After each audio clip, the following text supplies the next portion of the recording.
Okay, mga kapatid, criminal law pa rin tayo. Magbabasa naman tayo ng mga special penal laws. Ito yung mga batas na hindi nakalagay sa revised penal code o dili naman ay inaamyendahan nila yung nakalagay sa revised penal code. Okay? So magtungo muna tayo dun sa RA number 9775, yung Anti-Child Pornography Act of 2009. Okay, so mag-define muna tayo ng mga terms. Definition of terms under Section 3. A child refers to a person below 18 years of age or over but is unable to fully take care of himself or herself from abuse, neglect, cruelty, exploitation, or discrimination because of a physical or mental disability or condition.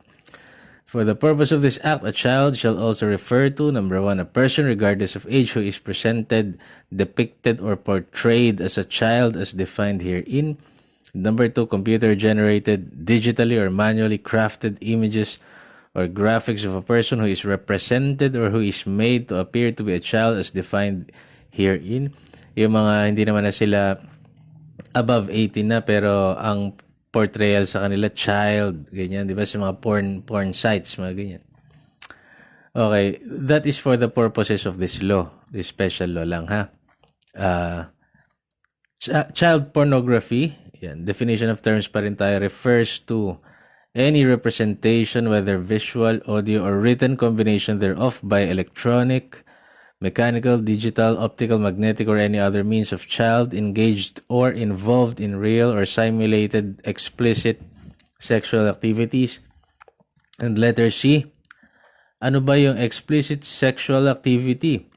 Includes actual or simulated as to form yung mga sexual intercourse or lascivious act, including but not limited to contact involving genital to genital, oral to genital, anal to genital, or oral to anal, whether between persons of the same or opposite sex, bestiality, masturbation, sadistic or masochistic abuse, lascivious exhibition of the genitals, buttocks, breasts, public area and or anus, or use of any object or instrument for lascivious acts. So yun ang definition of terms as to Anti-Child Pornography Act of 2009.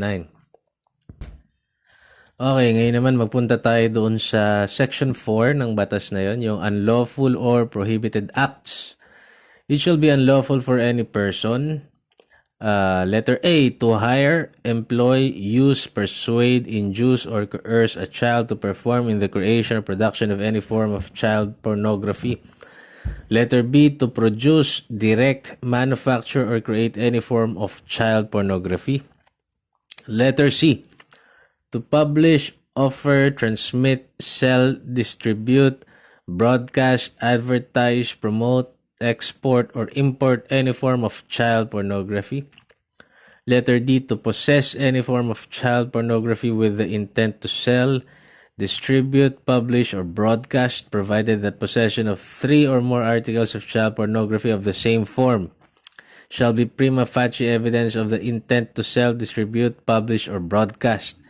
So, possession pa lang, ha? Possession of 3 or more articles of child pornography of the same form shall be prima facie evidence of the intent to sell, distribute, publish, or broadcast.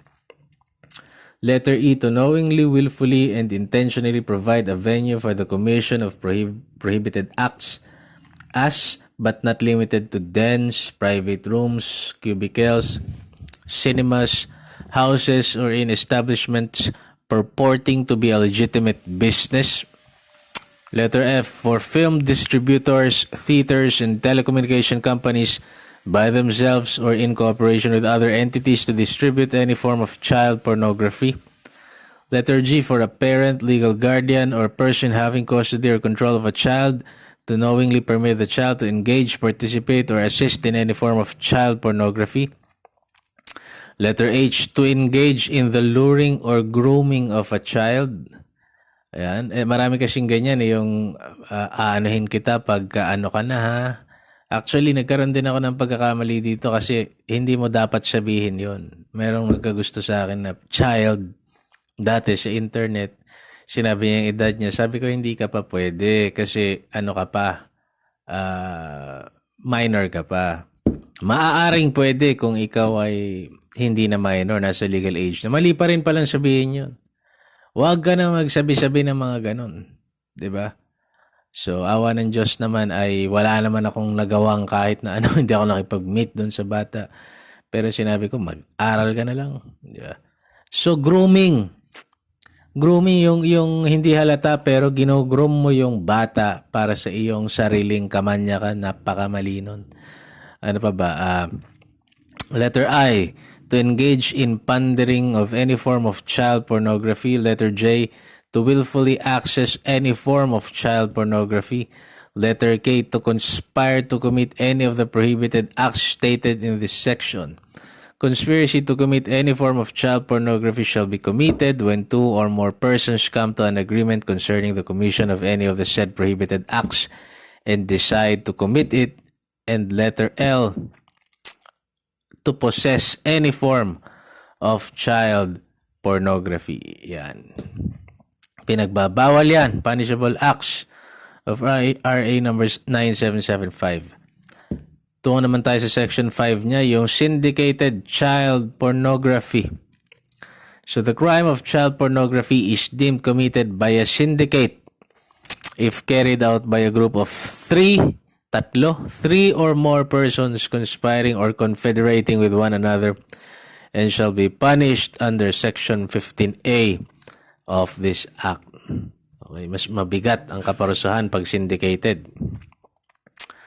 Okay, so wag na natin basahin yung mga penal provisions niya, basta nabasa na natin yung punishable acts. Yan. Okay, dahil nagtapos na tayo doon sa ating Anti-Child Pornography Act of 2009 o yung RA number 9775, magpunta naman tayo sa Anti-Fencing Law of 1979 o yung PD number 1612. Okay, definition of terms ulit tayo, section 2. Fencing is the act of any person who, with intent to gain for himself or for another, shall buy, receive, possess, keep, acquire, conceal, sell, or dispose of, or shall buy and sell, or in any other manner deal in any article, item, object, or anything of value which he knows or should be known to him to have been derived from the proceeds of the crime of robbery or theft. Fence includes any person, firm, association, corporation, or partnership or other organization who or which commits the act of fencing. Ayan, okay. Ano yung penalties dito? The penalty of prison mayor, if the value of the property involved is more than 12,000 pesos but not exceeding 22,000 pesos. The penalty of prison correctional naman, in its medium and maximum periods, if the value of the property robbed or stolen is more than 6,000 pesos but not exceeding 12,000 pesos. The penalty of prison correctional in its minimum and medium periods if the value of the property involved is more than 200 pesos but not exceeding 6,000 pesos. The penalty of arresto mayor in its medium period to prison correctional in its minimum period if the value of the property involved is over 50 pesos but not exceeding 200 pesos. The penalty of arresto mayor in its medium period if such value is over 5 pesos but not exceeding 50 pesos. The penalty of arresto mayor in its minimum period if such value does not exceed 5 pesos. Ito yung nakinabang ka. Yan. Nagbenta ka ng nakaw, bumili ka ng nakaw, kumita ka sa nakaw, yung mga ganyan. O section 4. Section 4. Liability of officials of juridical persons. If the offense is a partnership, firm, corporation, or association, the president or the manager or any officer thereof who knows or should have known the commission of the offense shall be liable. Section 5, presumption of fencing. So, sinasabi rito, mere possession of any good, article, item, object, or anything of value which has been the subject of robbery or thievery shall be prima facie evidence of fencing. So, mere possession pa lang pala. In Section 6, yung clearance or permit to sell used second-hand articles. So for purposes of this act, all stores, establishments, or entities dealing in the buy and sell of any good, article, item, object of anything of value obtained from an unlicensed dealer or supplier thereof shall before offering the same for sale to the public, secure, yun, magsisecure sila ng necessary clearance or permit from the station commander of the Integrated National Police in the town or city where such store, establishment, or entity is located. Kailangan nila mag-secure ng clearance. The Chief of the Constabulary or Director General of the Integrated National Police shall promulgate such rules and regulations to carry out the provisions of this section. Any person who fails to secure the clearance or permit required by this section or who violates any of the provisions of the rules and regulations promulgated thereunder shall upon conviction be punished as a offense. Okay. Ituturing siyang offense ng batas ayon doon sa ating definition of terms.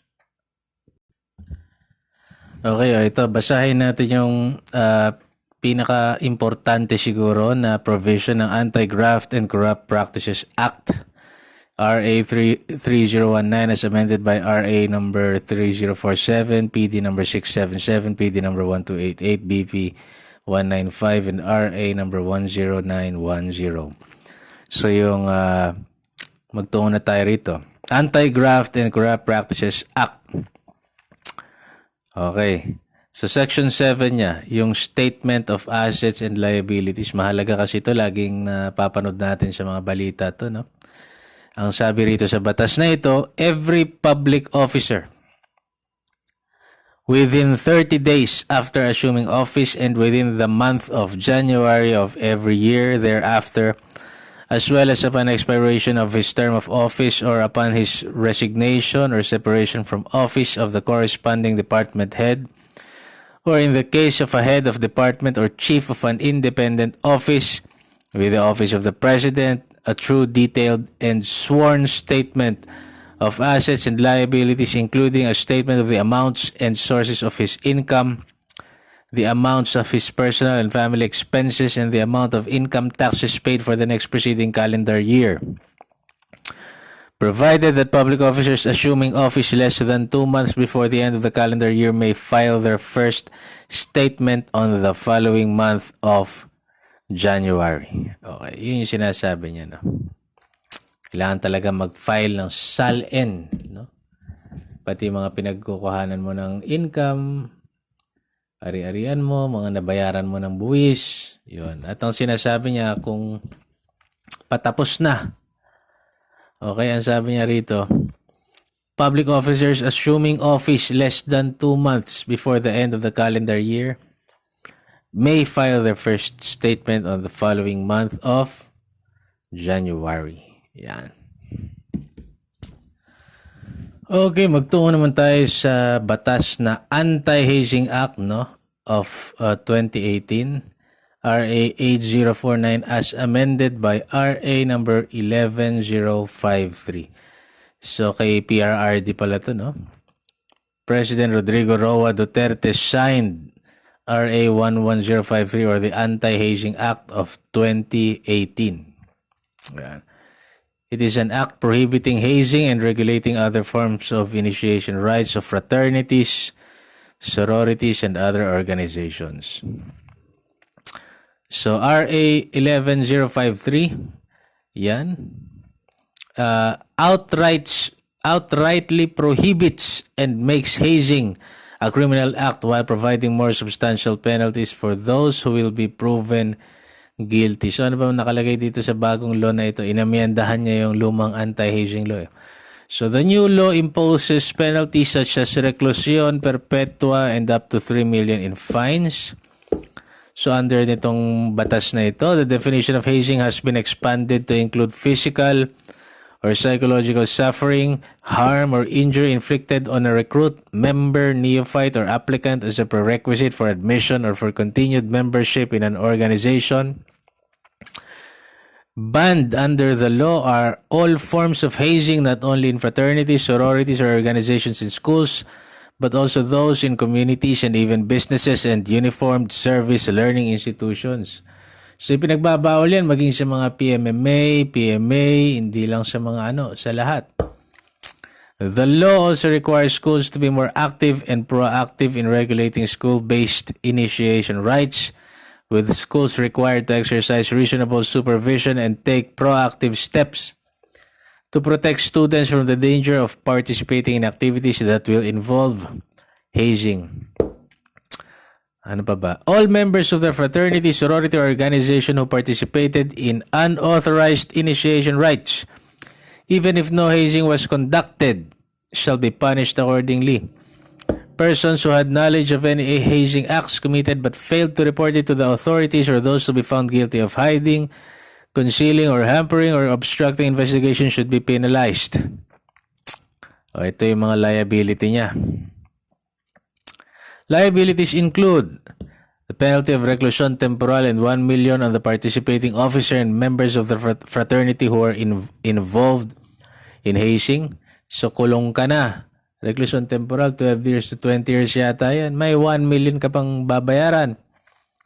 Reclusion perpetua and 2 million on members who actually participated in hazing when under the influence of alcohol or drugs, and on non-resident or alumni who participate in hazing. Nako, naalala ko yan ha. Marami ako naalala dyan. Reclusion perpetua and 3 million on those who participated in hazing that resulted in death, rape, sodomy, or mutilation. 1 million pesos on the school if it approved an initiation of a fraternity, sorority, or organization where hazing occurred. Prison correctional naman, 6 months to 6 years or anyone who intimidates or threatens another for recruitment. This includes persistent and repeated proposals or invitations to those who refuse to join at least twice. 1 million for former officers or alumni who try to hide or obstruct an investigation. If the offender is a member of the bar, he or she shall be subject to disciplinary proceedings by the Supreme Court. If the offender is in another profession, he or she will be subject to the regulation by the Professional Regulation Commission. Okay, so yun yung mga salient features ng RA11053 o yung Anti-Hazing Act. Yung mga amendments sa Anti-Hazing Act of 2018. Okay, Anti-Money Laundering Act. Okay. RA number 9160. Sabi niya, it is hereby, yung declaration of policy niya, section 2. It is hereby declared the policy of the state to protect and preserve the integrity and confidentiality of bank accounts and to ensure that Philippines shall not be used as a money laundering site for the proceeds of any unlawful activity.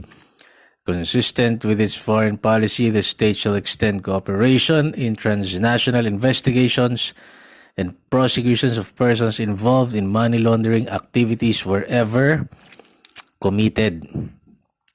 Okay, ang definition niya, pag sinabing covered institution, this refers to number 1, banks, non-banks, quasi-banks, trust entities, and all other institutions and their subsidiaries and affiliates supervised or regulated by the Bangko Sentral ng Pilipinas. Under covered institution pa rin yung insurance companies and all other institutions supervised and regulated by the Insurance Commission. At ikatatlo, kasali sa covered institutions, securities dealers, brokers, salesmen, investment houses, and other similar entities managing securities or rendering services as investment agent, advisor, or consultant. Yan, yung mga mutual funds, closed-end investment companies, common trust funds, pre-need companies, and other similar entities. Foreign exchange corporations, money changers, money payment, remittance and transfer companies, and other similar entities. And other entities administering or otherwise dealing in currency, commodities, or financial derivatives based thereon, valuable objects, cash substitutes, and other similar monetary instruments or property supervised or regulated by the SEC, Securities and Exchange Commission.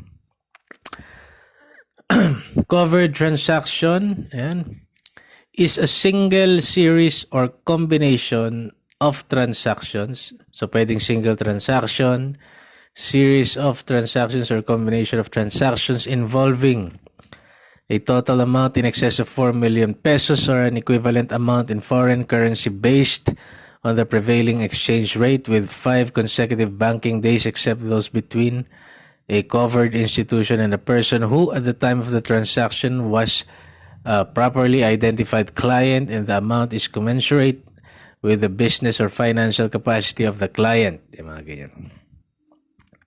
Mga unusually large or complex transactions in excess of 4 million pesos. Yan, kasama yan.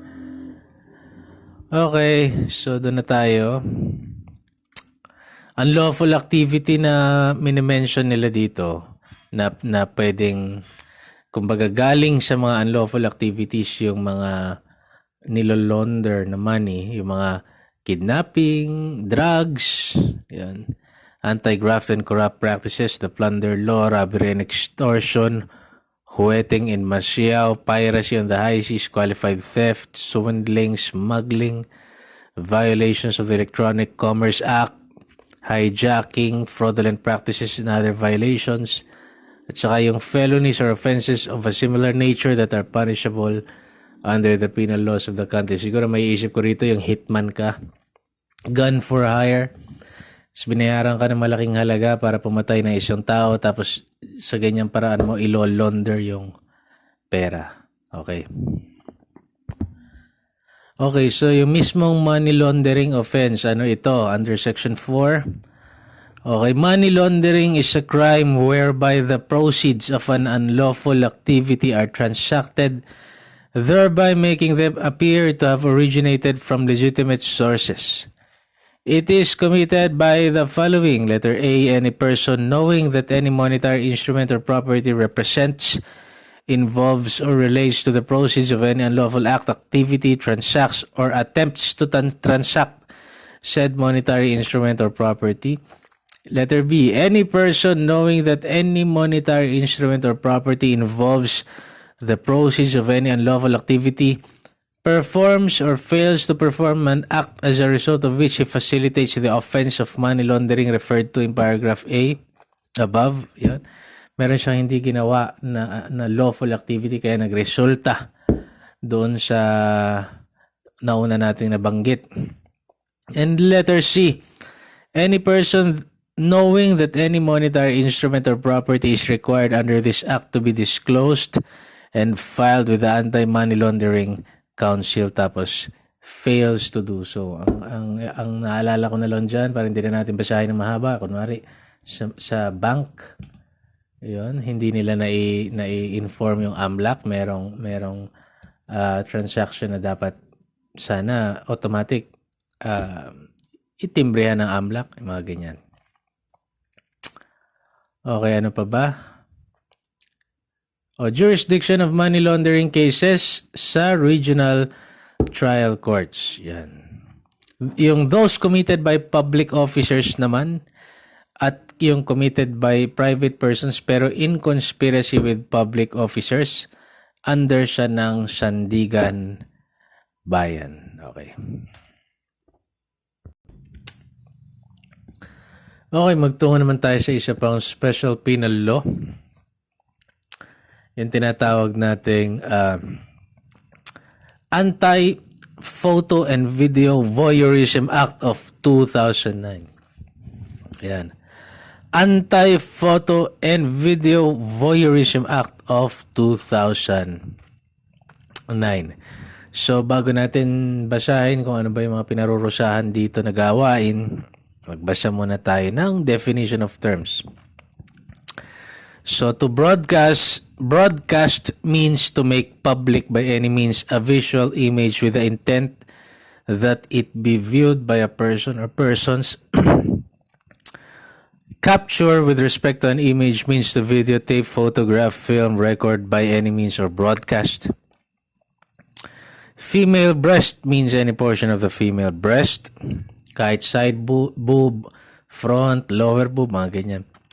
Photo or video voyeurism means the act of taking photo or video coverage of a person or group of persons performing sexual act or any similar activity, or of capturing an image of the private area of a person or persons without the latter's consent. Private area of a person means the naked or undergarment clad genitals, pubic area, buttocks, or female breast of an individual. Under circumstances, the phrase under circumstances in which a person has a reasonable expectation of privacy means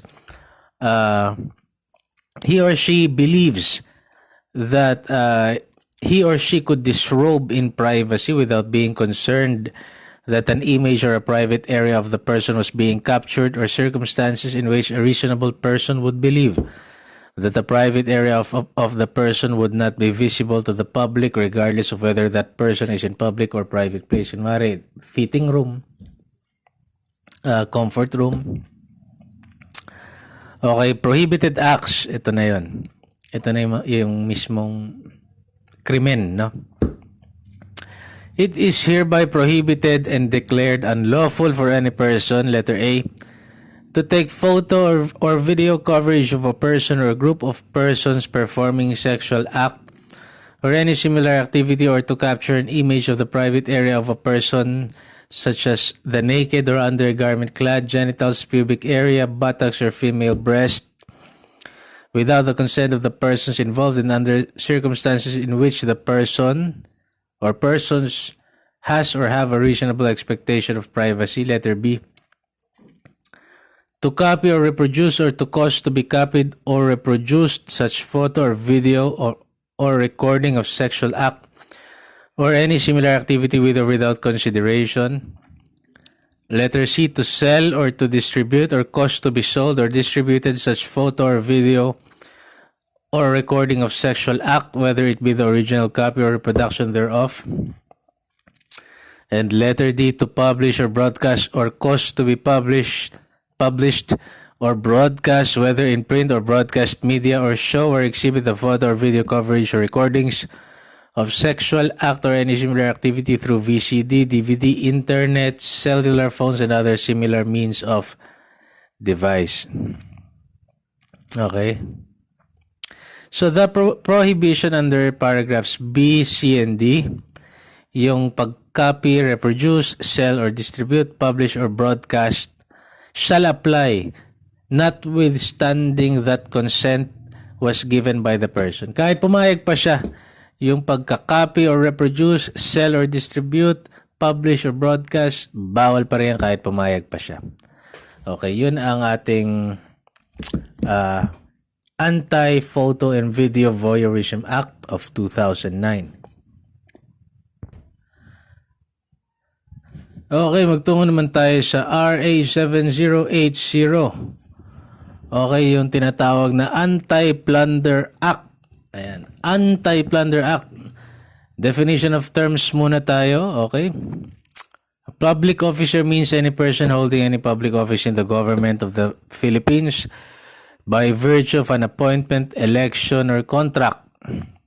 So, kung ikaw ay elected official, ikaw ay appointed official, contract of service, you are a public officer. B, yung government includes the national government, lahat, any of its subdivisions, agencies, or instrumentalities, including government-owned or controlled corporations and their subsidiaries.